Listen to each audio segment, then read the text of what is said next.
Well, the matchmaking episode started. Well, they posted the matchmaking episode on Wednesday, and so the season really starts with episode 1 this Wednesday. So we're gonna talk about the matchmaking episode because if not, it would have been like 3 hours long. Are we live? We live. Mike in here. Yo, what up? Oh man, listen, I want to make a couple things clear before we get started. Hi, Kasaun Wilson here. It's a pleasure. Tasha, this is great. I want to make two things abundantly clear. I just want to set the expectation as we move forward. First of all, Tasha didn't share to me that she had her professional lifetime camera set up. Look, and she got the background blurred. If I got to hook up with Lifetime, I tried to tell you stuff. You wasn't really. No, you didn't tell me nothing. You told me what time is good for you, and you don't came in here with the professional. This is where they do the confessionals when they talk about how much they hate each other on the show. I don't appreciate this at all. This is I don't like it, and I want to also say, yo, whoever's watching me right now, she did not look. Look how she got the plant. You know how long it took her to angle the plant to where she can still talk freely about the show and still have that plant in the background to make it look like, oh, there's a little greenery. There's a book here about Jesus or prophecy or whatever that book is in the background. And then she's gonna talk about Married at First Sight like she didn't put this whole scene. Look at this. Look at my background. Drywall. You supposed to set it up. You've been doing lives. I thought this was a friendly conversation. I didn't know this was airing on the Lifetime app. Pastor Cal is probably back behind you talking. He's on his way. A special guest today. I want to let everybody know I was not aware of how this was working. Now I want to say also this number 2. I've been watching Married at First Sight for 6 years, 7. My first season was Jeff D and Shanice. Jeff D and Shanice was my first season. And I just want to say my wife has infected me with this show to the point where this is all I can watch and I hate it. I just want to say before we get started, I'm ready for a lot of engaging conversations and great opinions. I'm ready for a great journey as we talk through this season. I just want you to know how much I hate it. I hate how much I got hooked on this show. If there are any guys on here and your lady is not making you watch this, respectfully, run as fast as you can. This show will hook you. I got hooked, and now I'm watching every season. It's like Mike got me hooked because he was talking. They were having a conversation about Keith and Iris, and I was like, "What are y'all even talking about?" And so then I had to go watch it, and then I was like, "Oh yeah, I got to watch this." You know what I need to do? We haven't talked about this, and I'm not gonna text you this privately because you didn't tell me about your background privately, so I don't feel any need to have a production meeting because I surely didn't see none of this first. We need to have a Married at First Sight, like how we got here kind of thing. Like what first seasons we watched, who's your favorite couple. Like we got to do that at some point. But, like as we talk about the season, but we got to do like a separate episode, like talking about, because I'm curious about who your favorite couples are and what couples you actually like care. Because I thought, we'll get into this at some point, but I really wanted Keith and Iris to stay together. Like I really, sometimes you just like, Together. Some couples you like, please just get off my television because this is too much. Beth and her husband break up. Yeah. But okay, let's before we get too far, let's go ahead. I would like to acknowledge one comment: is Reggie and Mike are telling the gosh darn truth. It is the HD. Tasha is recording this episode from wherever Bob Ross used to paint them pictures back in the 90s. Remember Bob Ross? When he used to paint them forests for 45 minutes, and he'd be like, "Now this is that's what she's painting from right now." She is currently at PBS Studios from the 90s. I'm trying to start off professional. You know what I'm saying? No, it's fine. It's all right. I'm going to Paramount Pictures as soon as this is over. I'm about to stun on you. Over there? No, you ain't gonna make me look like I'm on no Samsung after this. It's all right. I'm gonna stun on you. I got you. Just wait on it. I'm going to Universal Studios as soon as this is over. I'm about to stun on you. Episode 1. Now I have to go get a microphone. Don't play with me. No, don't do that. You spent $30,000 on that background. And the last piece to your professional color purple studio you got there. You on the same set Ayana be fixing people's lives on, and it's cool. It's cool. I got railroad. Listen, it's cool. I got caught slipping in the first episode, but I'm really excited for the season. Atlanta.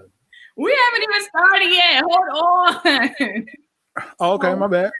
This is the Tasha, and today we're going to be doing the Married at First Sight season 12 matchmaking episode.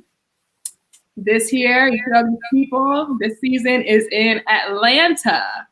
And I just want to say something real quick about Atlanta. It's very close. I would think that there'd be more Black people on the show because if it's in Atlanta, you know? I mean, they only had 2 Black couples for New Orleans, so you should have known. But Atlanta is like overrun with the Blacks, though. Like, I'm thinking, and then they have a Spanish guy, so he's not even really Black. And then the other Black guy who looks Black, he's not even really Black either. So I'm a little conflicted about that to begin with. You know, it's Married at First Sight. If it was up to Pastor Cal, it'd be 5 Black couples. But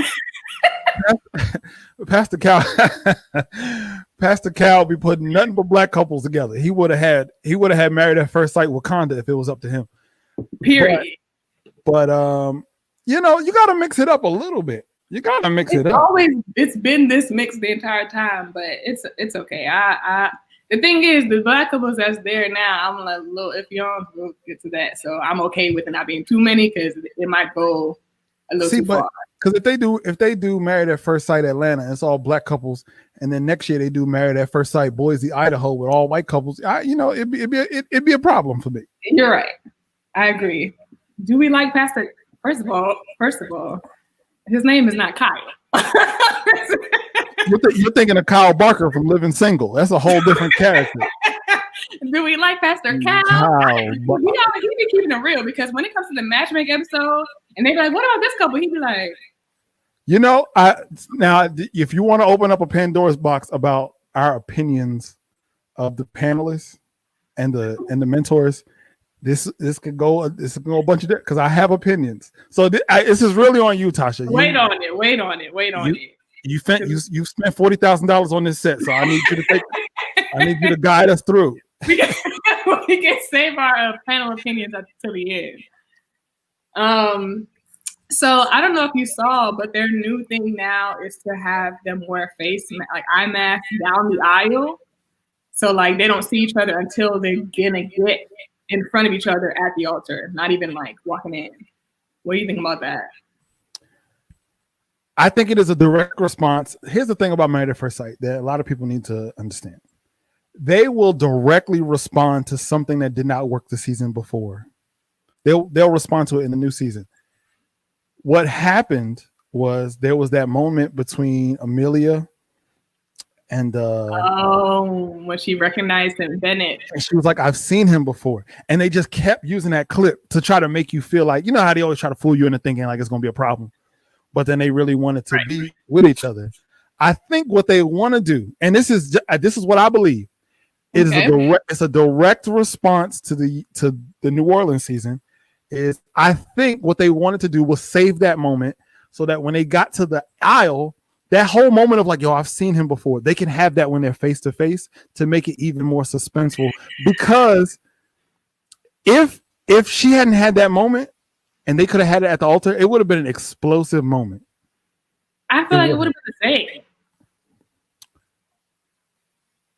Because like, what do you really think? Because the excitement is like you see them coming in the door, and then you get to see their body, you see their face, you see you see if they're excited to see you, you see if they look at you and think you're attractive or not. Like the whole thing is like I'm finally seeing them, and it's that like 45 seconds of them walking that brings excitement. There's no like why wait. I would have walked them down with face masks just purely on the idea that they were rolling down the aisle on unicycles, and I couldn't understand. All right. You know what? It set the tone for Amelia and Bennett. New Orleans was so wild. It was different. We might just do a recap of that separately. New Orleans was so wild. That's a fact. But I think that all right. So the idea, because there's a comment that people don't know about how the show works. So quickly. The idea is that these are arranged marriages where people do not know who they're marrying until they get to the altar. Mm-hmm. And last year, it was really strange. One, it was strange because you see Tasha look to the side. It's because Tyler Perry's filming the Have and Have Not right next door to where she is. I'm getting ready. Okay. Tyler Perry yelling cut, and that's why she is bleeding into this video. They had the moment last year where I guess they sent her someone sent her the wrong Instagram or whatever, the name, so she got to see who it was before, and they ended up staying together, which was great. But I think there were a couple of foils last year, and they just wanted to change it this year. But the mask thing, I'm just not. I think it's so silly. If anything, they should be wearing face masks. We still in coronavirus. I didn't see nobody have on a face mask. It's Atlanta. They don't care. Right, Atlanta's open, so right, that had nothing to do with it. Atlanta's open. Even if you catch coronavirus in Atlanta, you eat so much syrup that it just blends in. It never like connects to the bloodstream. It's just understood. Hey, Veronica, I didn't know you was in here. Yeah, go ahead and share the link, people, to people you think would be interested right now. This is kind of a tester, but we in here. So the matchmaking episode, it's basically, it shows all the men and women like interviewing for a spot to get into the show and get matched with somebody. So they go through and ask people all these different questions and what are their preferences and what are the values and the morals and all that stuff. And then by the end of it, they match 5 different couples together. So I think we can go couple by couple. Can we real quickly, can I tell you how awkward those matchmaking episodes are? Go ahead.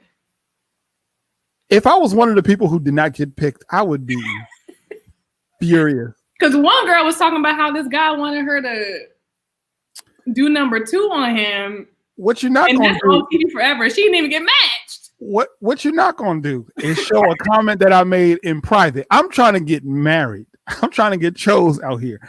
What you're not going to do is show one comment out of context, and then I'm still single, and then now everybody in my city just knows me. Like, if I know it's Married at First Sight, everybody in my city's watching. So now I just got to go through all the restaurants known as the number 2 lady.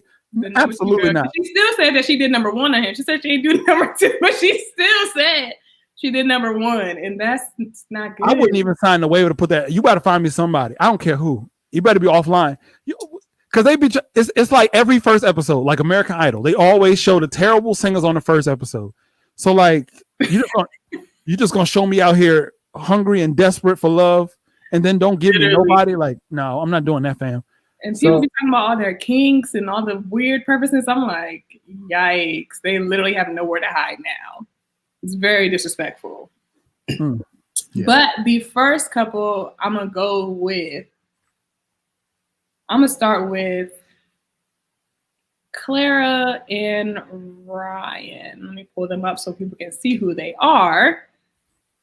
This is Clara and Ryan. This is an interracial monumental. Apparently, it's not the first interracial couple, but I ain't seen that, so this is the first one to meet. Yeah. Clara and Ryan, clearly a Caucasian woman. And I wasn't sure if he was black because his hair, I was trying to figure out if his hair was permed or if it was, but I think his daddy had got a little Spanish or Indian in him. So. I just want to know, you're not going to get me canceled on this live now. Just because you're in Tyler Perry Studios don't mean I'm at home. Don't get me canceled. Black. Okay. So Clara. So they started talking about Clara and how Clara is, I got my notes here. She's, pro every cause. She'd be at the protest. She'd be signing petitions. And I was wondering, like, if she was at any of the BLM protests. We need to know which ones. She wasn't real clear about where she was at. So, but she's a flight attendant.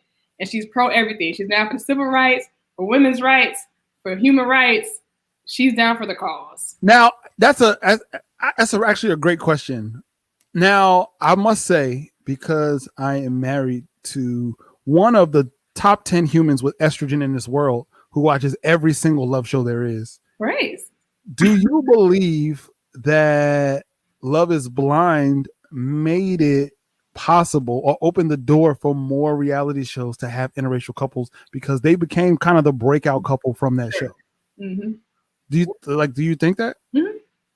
I think so.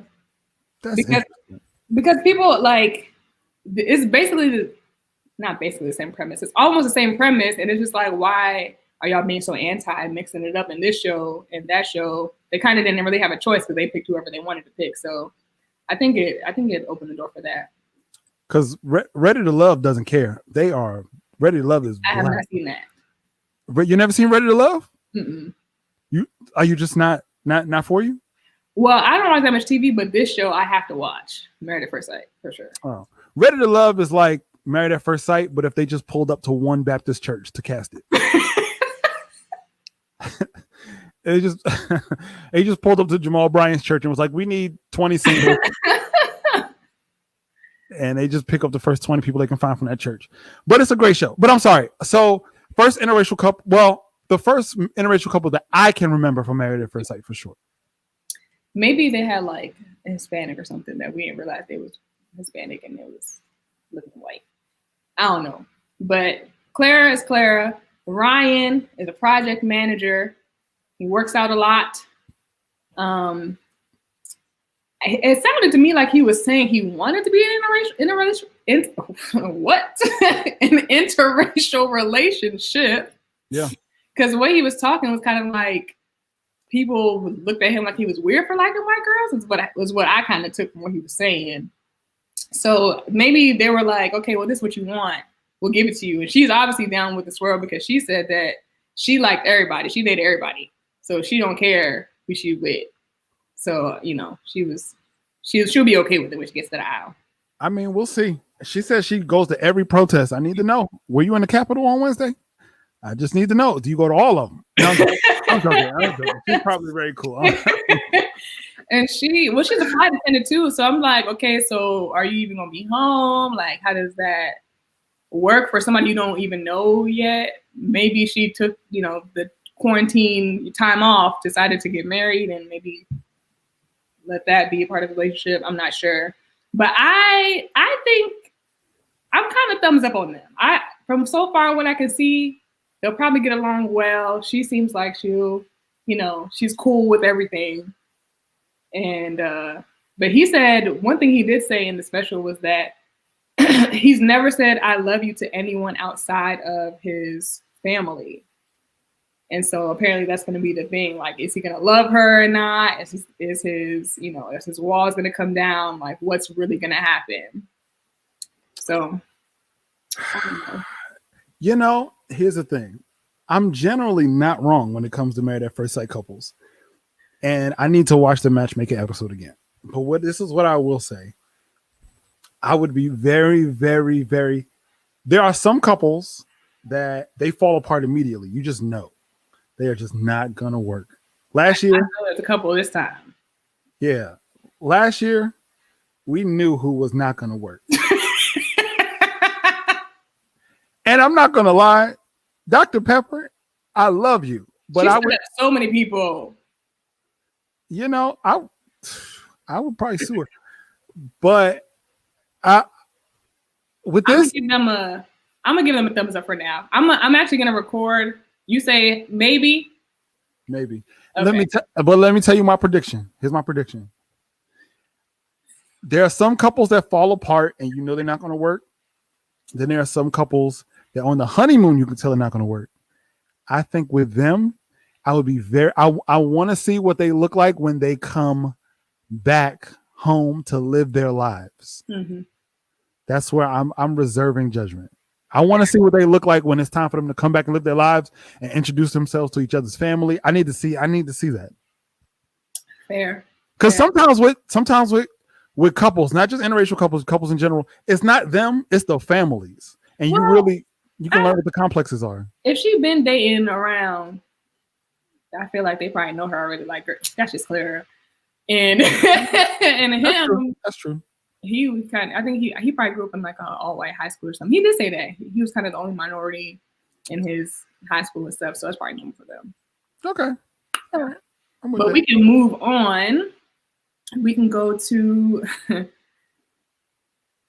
Haley and Jacob. Let me find them. Haley and Jacob, or Jake from State Farm. He's an older guy. I think they're 10 years apart. I think he's 39, she's 29, or he's 38, she's 28. 28. Yep. And yes, that is this couple now.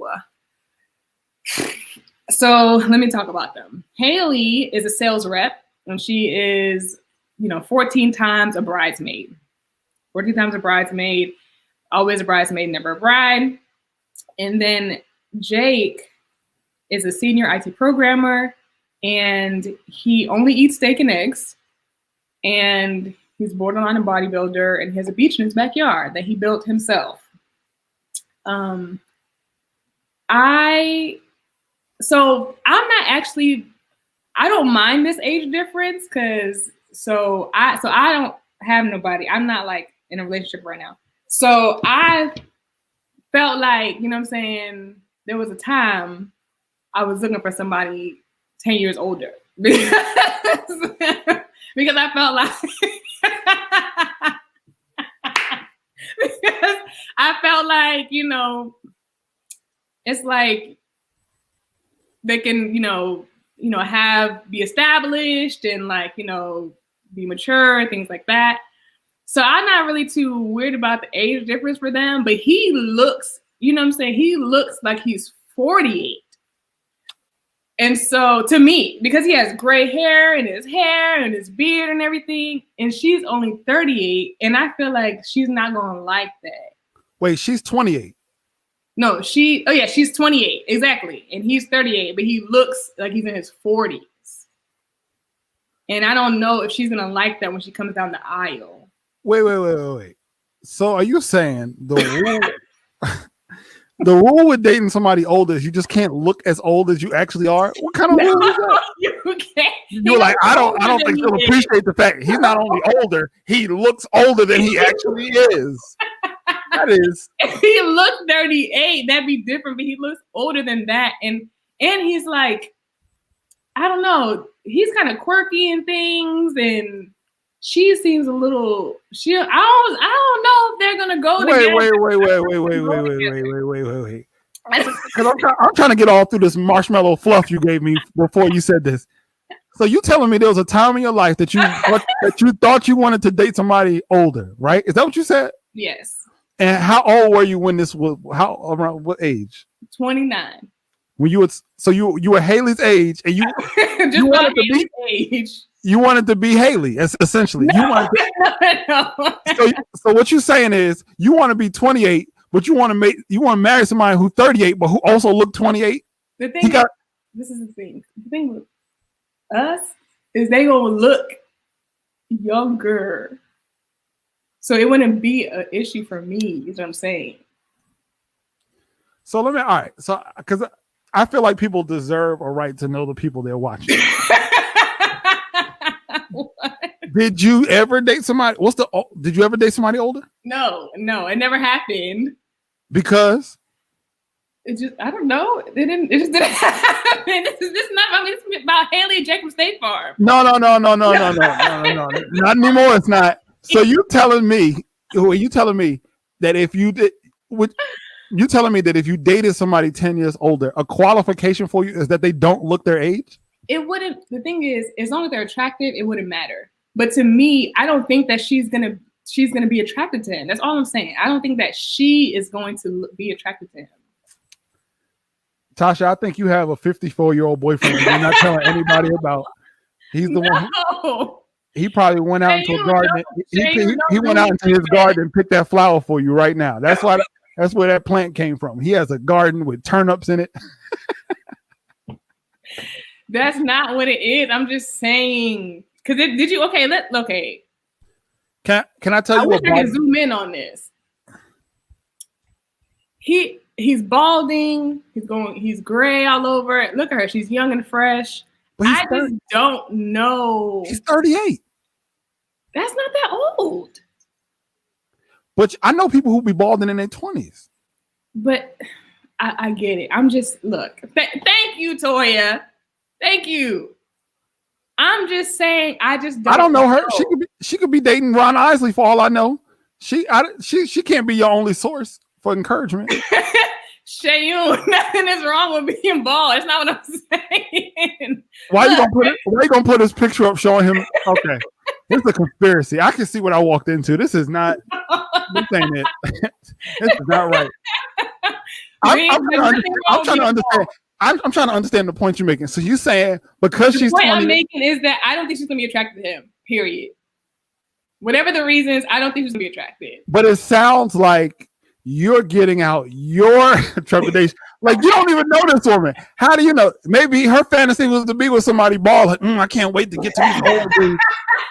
No, she didn't say that. She didn't say that. Maybe her celebrity crush is Seinfeld or somebody like that. You don't know what she like. She did not say that. And what did I learn about her? All she kept talking about being a bridesmaid. She just wanted to be a bride. And she just seemed, I don't know. Maybe she has an old soul. Maybe she will. I'm trying to tell you, you don't know. You don't know what people like out here. For right now, before I see their wedding, I'm going thumbs down. Now, let me ask you this. Every season, there's always one couple where, well, most seasons, it was 1 or 2 seasons where it didn't happen. But there's always one couple who they try to make it through to the end, but their downfall is as soon as they see each other, the attraction's not there, and then they fall apart from the very beginning. I can acknowledge that. Are you saying that this is what this is? Like from the moment she sees him, they're already on the way down? In my opinion. So you that's before I see the wedding, but that's what I think is going to happen. Now, can I just tell you this? Can you put the picture back up real quick? Yes. We're live from Tyler Perry Studios. Well, half of us are. Now, there's another picture of her, and from the video they showed, the reason why it was hard to look at this couple is because she actually reminds me of Molly from one of the previous seasons. Molly was the one who was married to John, and she treated him like trash. He's the one that ended up marrying. Well, he's engaged to Dr. The old panelist.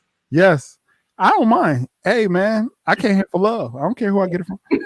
Right. Period. John also happens to be balding. This show is prejudice against bald people. Flag it for discrimination. It's not prejudice. They keep matching them. I'm just saying. I just don't. Look, her face looks like she's giving a forced smile right now. This is the wedding day. She's like, wow, you are really. I just don't know. That's what I'm saying. I'm not sure, and I'm giving it a thumbs down until I see the wedding. We got 2 days before I see the wedding, and then I'll make my real decision. But right now, unrelated question. Sidebar: what's the oldest right now? What's the oldest? What's the age of the guy that you'll be like, if you were 1 year older, I wouldn't date you? 40.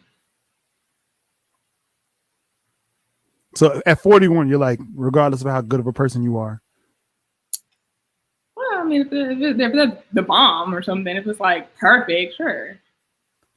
So you can be 41, you just can't look 41.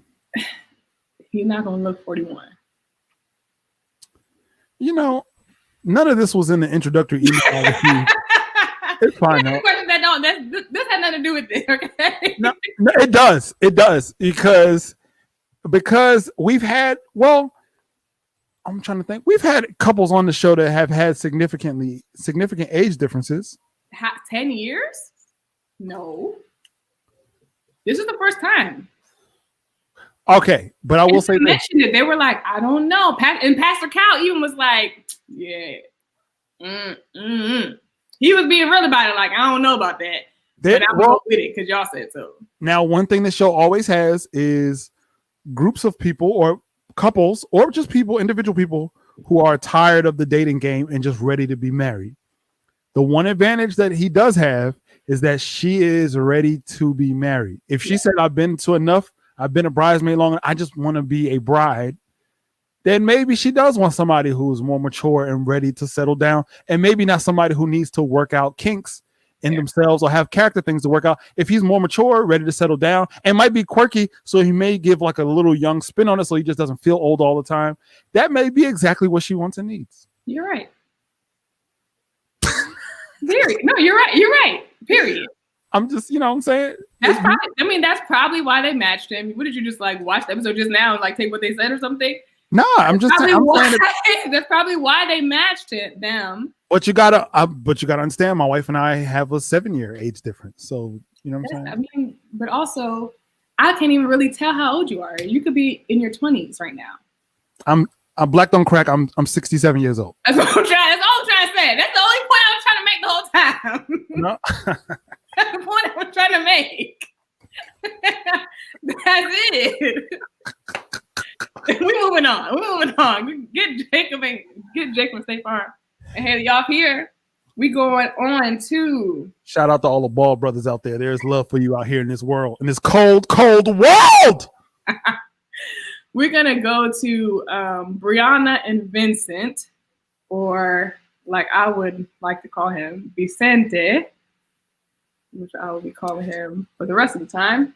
All right, I want to address one of those comments, but I just can't. Are we moving on officially? What did I miss? All right, what if she was 38 and he was 28? That's a 20. Let me get these people off here. The 28-year-old guy with a 38-year-old woman. It's still 10 years. So it doesn't matter for you. Here, Shayu, if she got an old soul, if she might, it's gonna work. People do it all the time. But these are complete strangers. But like I said, people do it all the time. I get it. I just don't think she's gonna be attracted to his physical features. And a lot of that, when you first meet somebody, that's what attracts you first, right? But here's a counterpoint. The whole point of the show is not to let the factors of regular dating influence the person that you connect with. Sure. So the fact that somebody, now when you first meet somebody, let's say you may not necessarily be attracted to them, or you may find out that they're 10 years older, or like Tasha, you may find out, hey, you're 67, my limit is 66. The show, the idea of the show is that those things don't get in the way, because you are connecting you're trying to connect to the person, and the normal things that would essentially divert you somewhere else or away from a person, you can't do because you're married to them. Yeah, you just got to be all in. But so at the end of the day, it's really about his looks and not his age. Mm-hmm. That's honestly what it is. Yes. So if he was 30, if he was 30 and she was 28, but he looked the same way, you would still feel the same way. Mm-hmm. Yeah. And we're here to tell the truth. And that's what we had to get to the truth. We just had to get to the truth. You just don't think she's going to find him attractive. And you said that, but I'm clear. If he was 14 and looked like that, you still wouldn't care. It's just like, you know what, but I should 18. Let's say 18. But am I gonna spell my name wrong and throw shade at the same time? How about that for a new norm? Can we go to Brianna and Vicente, please? Let's do it. Okay, Brianna and Vicente.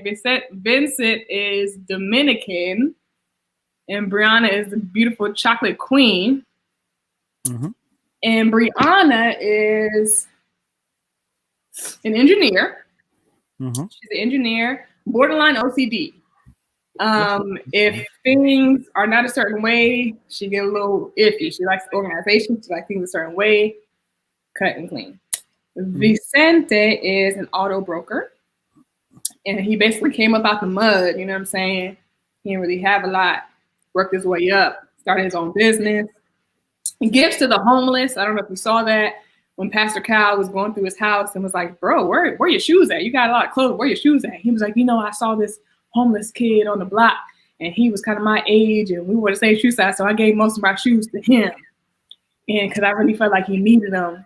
And Kasaun was like, "Wow, man, you're a really good, you're a really great guy." I felt that. I felt Vicente is. See, this how actually. This how y'all get suckered into people. What that mean? What that mean? It means that he has a good heart. You know what it means to give your. Come on, man. That don't mean nothing. See, that's how y'all end up in these bad relationships. Just because you give 3 old Reeboks to the homeless, now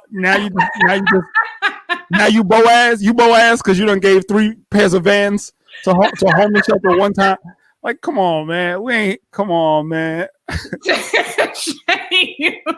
See, Tasha, we learned a lot about you tonight. I understand. All you need is an old 50-year-old man to give 3 pairs of Stacey Adams to his local homeless shelter, and you ready to go. No, and Vicente, he was like, he really, really wants to be a good father because he never fathered his life. So like that's his like dream, to be like a dream dad and have a kid go to all his games and stuff and just be a great husband, stuff like that. And I really think that this is gonna be a great match. It's gonna be a great match. Unless he's messy, which he didn't look like in his house, because Brianna ain't gonna go for that. Mike said, what did Mike say? First of all, Gabby, no, I'm not. Okay? No, I'm not. But the thing about this picture, though, which is just, I can see out of respect, you know what I'm saying? He don't really, his hand is like, I don't want to do too much, which I appreciate. He's a nice, respectful gentleman. You see that right there? You see?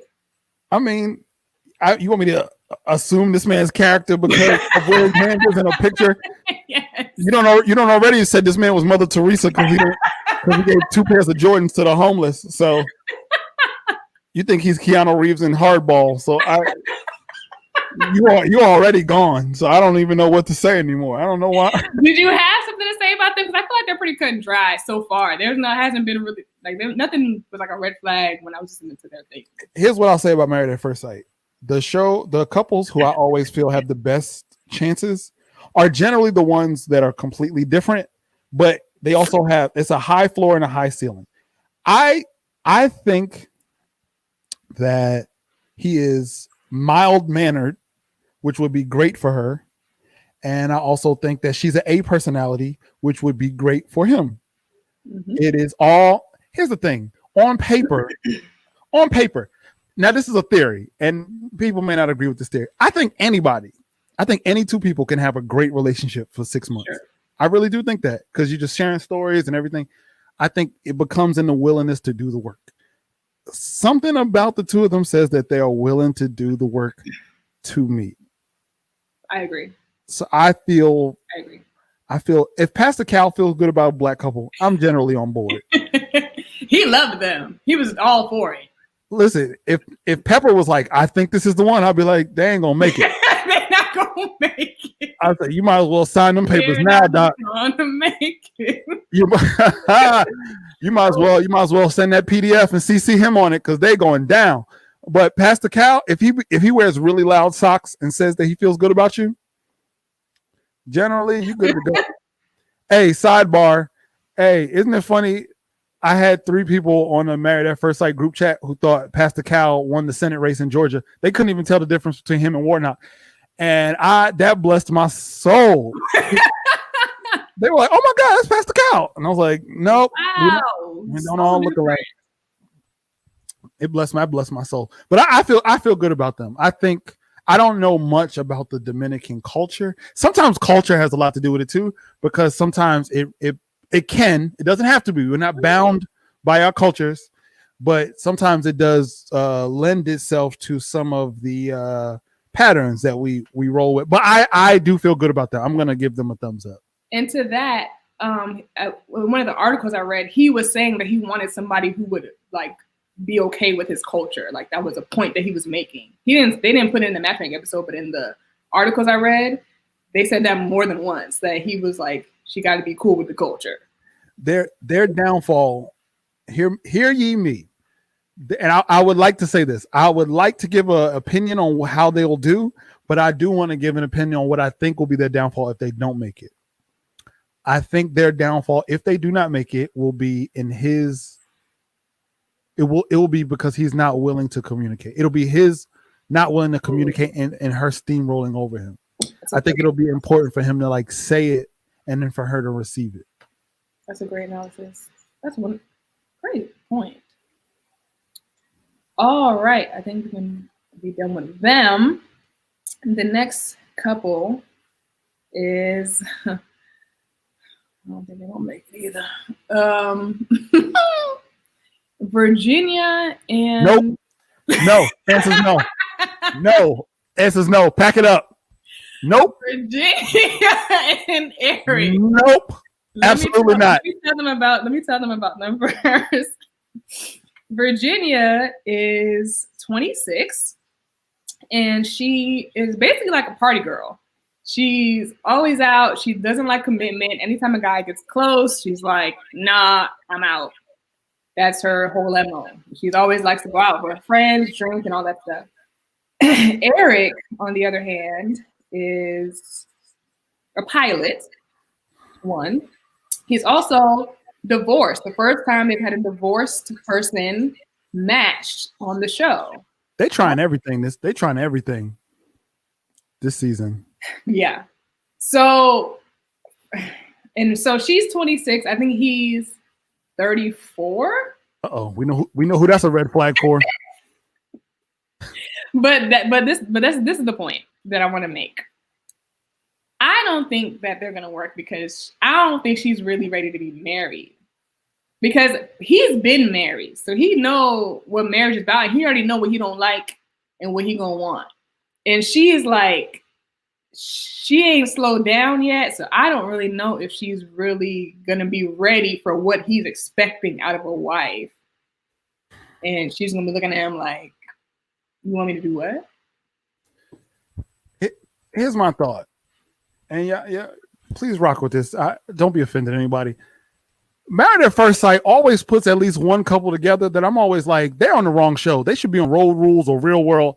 Like the two of them, no, that ain't it. It's like you're on the wrong show. I can literally line up these couples as we go. Like, remember the tall basketball dude who was with the identical twin? Yes. As soon as he was like, yeah, I don't know, I'm overseas, but I could be here. I'm like, nah. Then there was the one with Luke, and what's the girl? Long girl. Oh. From day one, he was like, but Mike has a point. He said she's gonna need someone stable and to rein her in.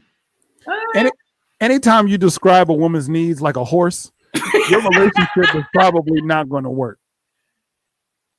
And the thing is, in this picture, he is happy, right? She's pretty. She's a pretty little girl, and she's like nervous laugh. This is like that New Orleans season where they put that A personality girl with old boy. You know what I'm talking about? Aaron and Miles. No. The Caucasian couple. You talking about Christina and Harry? No. Lord. Yep. Exactly.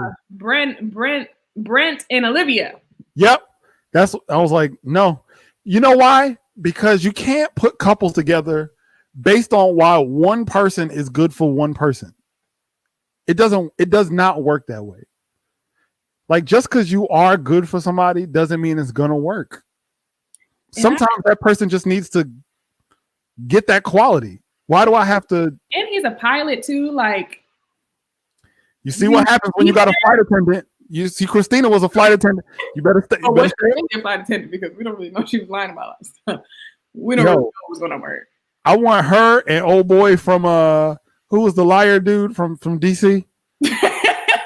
Brandon. No, not Brandon. The other one. Oh, Mike. Mike. Yeah, Michael. I want her and Michael to have a lie off just to see who would win. Yo, remember she was like, I don't know, my stuff is in storage, but kind of not. But you want to pick up shit? She's like, I mean, I got some stuff in my car. I mean, my black Spidey sense went off. I was like, nah, that ain't. They put the two of them together for the drama. Like, they knew that wasn't gonna work, and that's what I think this couple is. But I watched the matchmaking episode of New Orleans after the season ended, and in the matchmaking episode, they were like, I don't think they're gonna work. Same thing with Brad and Olivia. They were like, but they have such different views. They're like, I mean, we'll throw it. It's probably, we'll see if it works out. I think the producers be like, we can't sell love, so you can have like y'all can have 3 couples, but just give us 2 that we can sell. To be a mess. Yeah, and Brent and Olivia, and they tried to catch Miles and Karen slipping, but they ended up working. Yeah, that pandemic made it work. Pandemic made it work for a whole lot of people. But yeah, clearly Virginia and Eric is a no-go. We all agree on that. I mean, we'll see.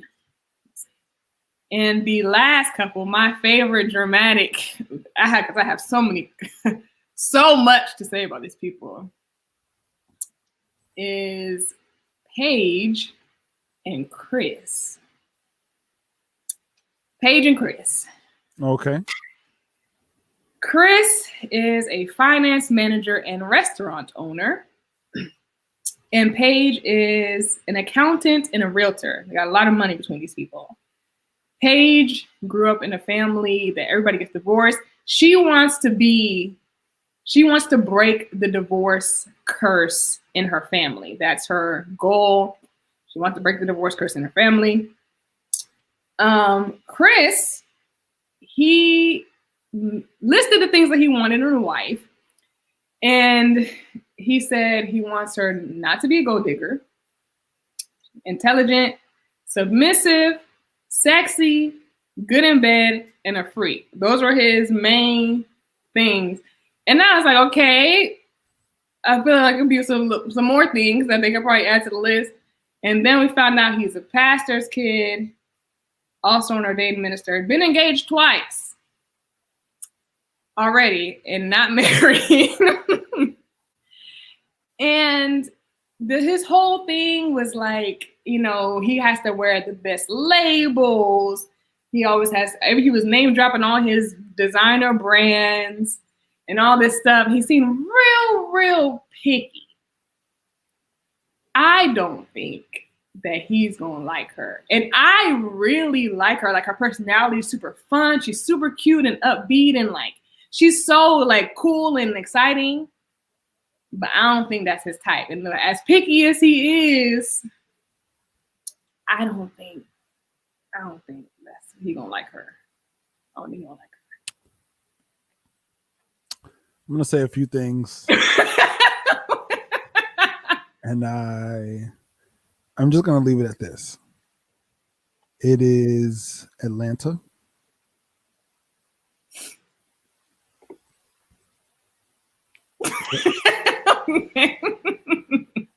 This is Atlanta. Is this what you're trying to say?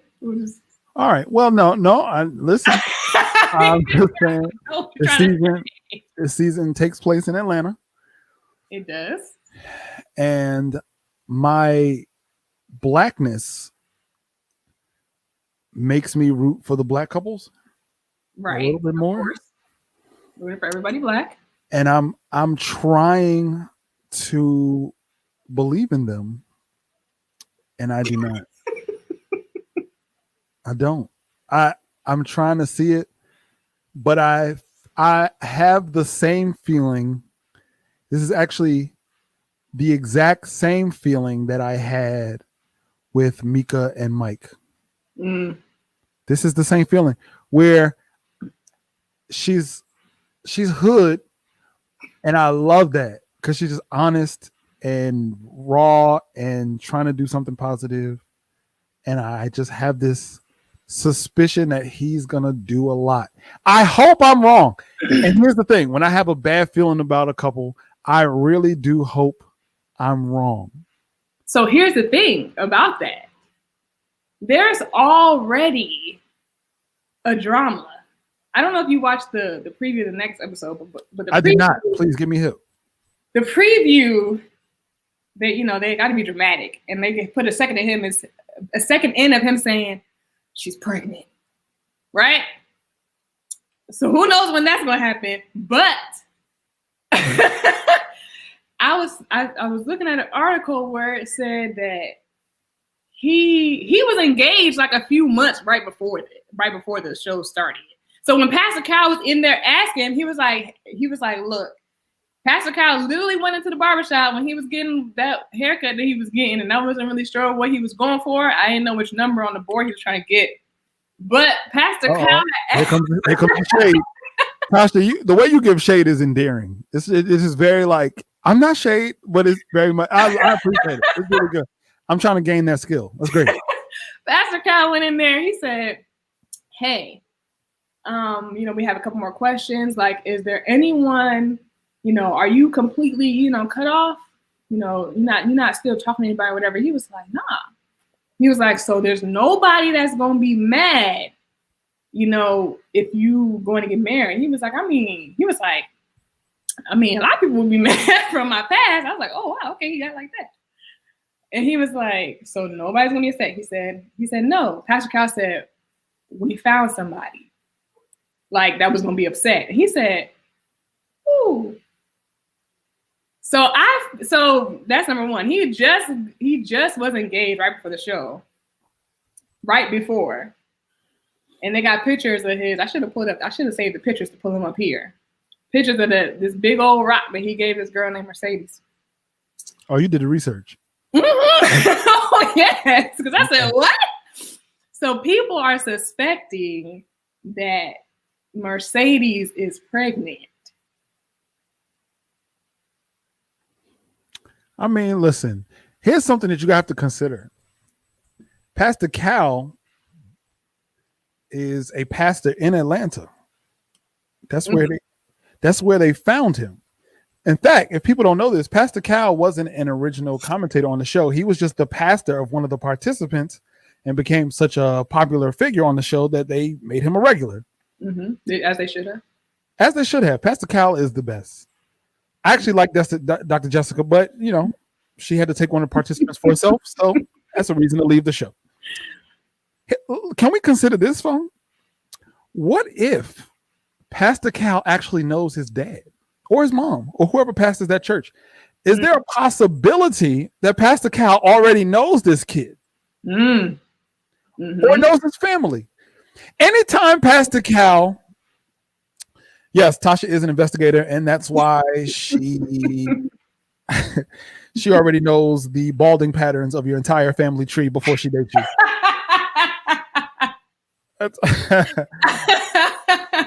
Note to all the guys out there, she will do a DNA test on you at the movie theater. Oh, no. What was that? You thought it was a mosquito? Nope, it was a DNA test.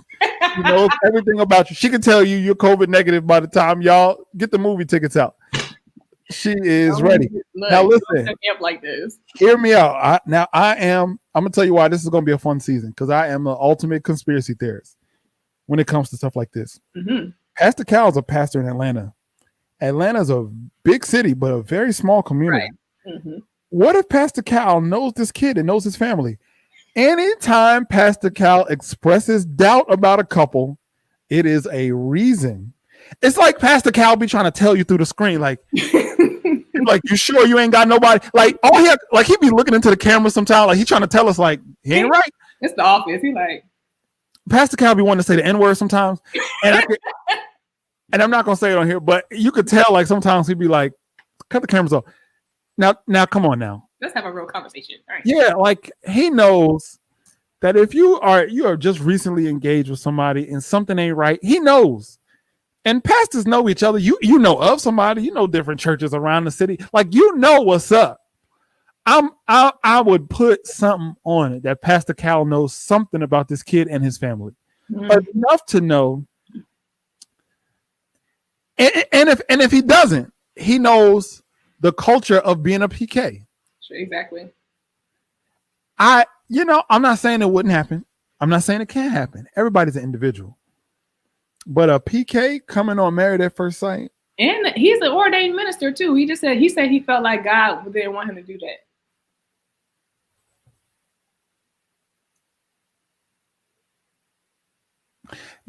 Listen. This is what he said. I would have to I would have to be really confident in a pastor saying like, man, we need to, that would be great if they did a season of Married at First Sight for single pastors. Whew, man, I would love that. But be that as it may, I just don't see it. And I wonder if whenever Pastor Cal expresses concerns about a person, an individual, or a couple and their chemistry or their character, it's enough for me to. But the thing is, he didn't say it when they were in that little meeting. He just said that they were going to be good. But when he was, when he went to go see his house and stuff, he was like. Well, Pastor Cal does that sometimes. Like sometimes he'll talk to the couple and try to counsel y'all. But then sometimes he'll come to your house and be like, hey, can you go somewhere? Let me talk to you real quick. That's what he did with Luke. Like, yo, if you're not going to be with this girl, let her go. He be trying to tell people like, yo, this ain't right. And I really feel like Paige gonna get hurt. Like, I don't want her to, but like, I feel like she is. And I like her. Like, she's so cute and bubbly. And like, she's just like ready for love. Doesn't want a divorce. Huh? I said, no pun intended. You said she's ready for love.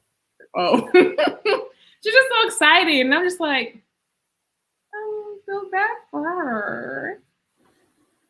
I don't know. These are arranged marriages. And here's a great question for you, Tasha. I have a question about this couple. First of all, you don't believe you think they're not gonna make it. Is that right? I don't think they're gonna make it. Okay. I think he's way too picky. I think that he's gonna because this is one of the things too. Because when Pastor Cal went to go tell her that she got matched, I could see her lace on. I mean, and like I said, I love this girl, but I could see it on the camera from home, and I feel the views of the Telltale Tasha at Tyler Perry Studios do not reflect the views of Kasaun Wilson, the Generational Cursebreaker Clothing Brand, or the Life of Podcast on Spotify and Apple. What I'm saying is that I feel like he's not going. He's too picky, and he's not going to be going for none of that. And I feel like he's going to find a reason to not like her, and then he's just going to like shun her for it. Like, that's how I feel he's going to be towards her. Yo, can I just say this though? First of all, I've learned more about you than I bargained we would the entire season. I would like to someone. You know what we need to do? We need to have a watch party of this live at the end of the season. You know what? Including our predictions. I think we should watch this. I'm gonna keep track of our predictions. We should watch this together at the end of the season. Also, because we learned that if you are a gentleman under the age of 73 and you give at least 3 shoes to the homeless, you have put yourself in the top 10 percentile in Tasha's hit list. All right, but this is interesting. And I want to know the opinion. I want to know your opinion on this, and everybody's opinion watching this. Imagine you get matched on Married at First Sight, and then at the altar, you find out you're about to be the first lady of a church. And I wanted to make a point about that. I meant to make a point about this with them, because Paige was saying she's super spiritual, love Jesus, did it like this. She's very me and the Lord. We is together, and he ain't really saying it like that, but he, PK why am I acting like or they minister, and every time people say that on the show, except for one time, they get on the show and act a fool. Like, for example, remember the girl who had got arrested at the airport? Mia and Tristan. Both of them was reading their Bible in the Matchmaking episode. Was real. She was hosting Bible studies. He was like, I'm really into God. You have to be. And they was acting a fool on the show every time. The only time that didn't happen was with Deanna and Greg. Only time. I'm really happy for them. She should be having her baby soon, I think. Right? I know. I love them. I understand that. Ordained doesn't always mean surrendered.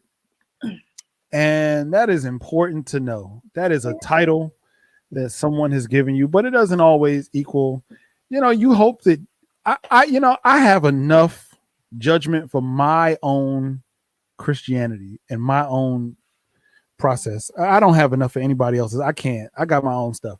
But man, I can't. If somebody just says like this is what I do or this is what I love, that doesn't equal character to me.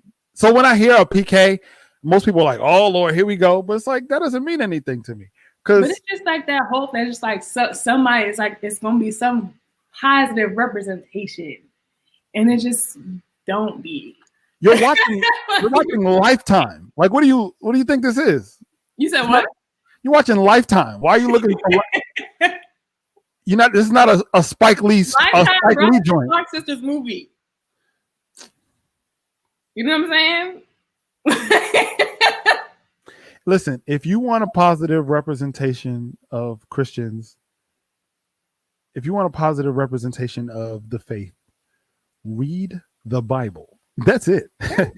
That's it.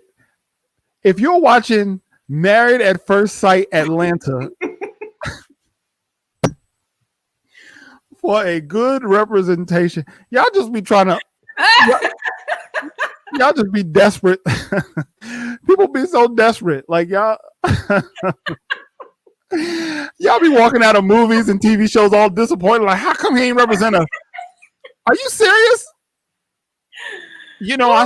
I saw a good reality show on BET, and he said he loved Jesus, so I'll be watching. For what? It'd be just like that. For what? What are you watching for?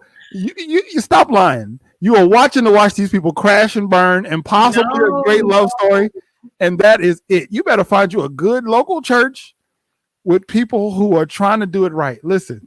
He said read the Bible and also go to culture events. That's how you find a good representation. You better listen. Picking a good church is like finding a great hospital. You're not trying to find the least amount of sick people. You're just trying to find the best doctors. Yeah.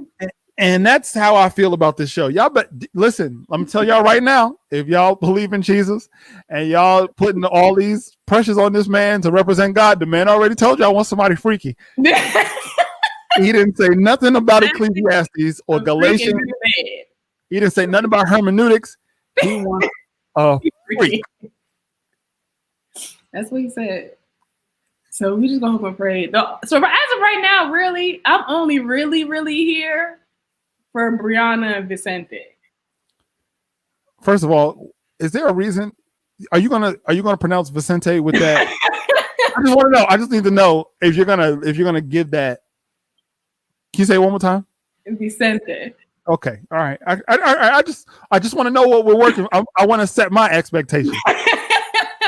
Listen, hear me out. If a PK, just hear me, people. If a PK in Atlanta, and that's not a part of the reason, but it could be. Any meaning you find in that is fine. But if a PK in Atlanta tells you 3 months after an engagement that what he's looking for is somebody who's freaky, don't you let that man hold up the bloodstained banner. That man is out to get him a wife. Let that man be. And just how we got two engagements failed, and now we throwing him into a marriage. Now look, it could not be his fault. I don't know this man. I can't judge. I can't say it could be them. I don't know this man. But what I'm saying to you, I am trying to say shout out to everyone from Panama. She is going to give. I usually say Vicente. There's a poet with the same name. I just said Vicente, but she is. You could tell she gets extra guacamole on her bowl. She is ready and willing. I'm like, he could be a good dude. And let me tell you this. I can admit this out loud. I did not think. What's the other black couple from last season from New Orleans? That one that made it. Monty and Woody. We didn't think Woody will make it. I didn't think so. I did not see it. And they made it work. They made it work. So it could be the same with this couple. But I'm going to tell you what I'm not going to do. I'm not expecting to walk out of the season and say, you know what? the name of Jesus was lifted this season. It's not gonna happen. It's not gonna happen. I don't see it. For sure not. Definitely. Now, let me tell you what I am looking forward to with them. I'm looking forward to the scene where she has to go to his church on a Sunday morning. Cannot wait. They're definitely not going to church. They have to. If he's a minister at the church, there has to be one episode. No, he used to be an ordained minister, but he said that that's not really what Jesus really wanted for him. So then he went to exactly. Now he's a broker, and he said he had a restaurant, and he's living a rich life. He said when he was a minister, he wasn't making enough money, and so he felt like Jesus didn't want him to. The Lord didn't want that for him, and so he went and did some other stuff. I feel like you're throwing an alley-oop for me to say something very disrespectful. I'm just saying that's what he said on the episode. That's all I'm saying. I'm not going to take it. I'm going to say God bless that young man. They're definitely not going to church. And that's okay. They don't really be doing that on episodes anyway. That's okay. I hope the best for him. I hope that all of these ingredients do not equal up to what I think it does. And I hope it comes out to a gumbo that may not necessarily look good, but somehow the taste overrides what it looks like. Like I always hope that all the couples make it, of course, but they're not giving me what I need. So I'm going with Brianna Vicente, maybe Clara. You going with who? Ryan. You going with who? Brianna and Vicente. And maybe he say it again. Maybe Clara and Ryan. Don't think Jake from State Farm is gonna make it. But I don't either. Yeah. I don't either. Question. Do you think what's the Chris and Paige? Do you foresee intimacy being their biggest problem?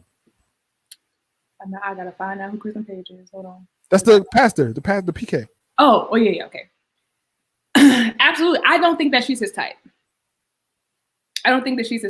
And as a result, he's not going to want to be affectionate. Wait, what is his type? Did he say what his type was? Oh. Okay, I got it. Okay, I'm back. All right, sorry, it's been a long day. I got it. I just don't think that she's his type.